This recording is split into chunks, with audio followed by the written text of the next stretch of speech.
Hi, and welcome to a short video clip on how to change the settings on your shared eLocker. The shared eLocker in StudyWiz is particularly useful for sharing files via the iPad. So if you go into the home page of your StudyWiz account, and if you, under the Learning tab, select the particular class that you want to edit the shared eLocker with. Remember, displayed here is the shared eLocker, and this will appear by default for every class that you are allocated to. So under the shared eLocker, if I select that option there, you can see I have 3 files available here that I'm either allowing students to access as read-only, or I'm allowing them to read and deposit files back, or the third option is to allow them to read, deposit, and read and view each other's files that they have loaded back into that space. So if I go back to the shared eLocker link here, next to it, it's not completely evident, it's quite faint, but there's a little icon here known as the edit icon. If I select that, I have a number of options in here.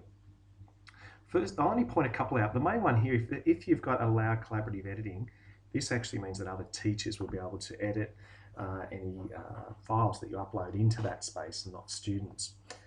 Down here, you've given a title. You can put some keywords in which can help you locate that later on with some meta tags.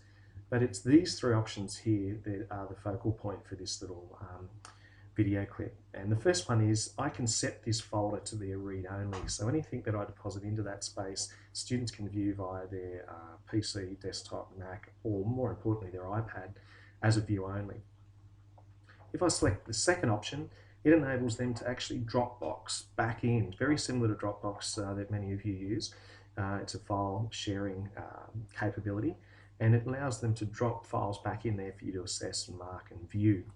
The third option allows other students to view the files in there. So you would only select the middle option if it was an assessment to be handed in that you may not want other students to view it and to be able to see. If you do want them to view each other's work, that's an option, the third option. So just quickly to recap, you select the class, you get down to the shared eLocker, and there's the edit folder where you can set those permissions. You come down here, content is either read-only, or they can enable to use the Dropbox feature, or it's public. They're the 3 options. Good luck with using the shared eLocker with your eLocker app.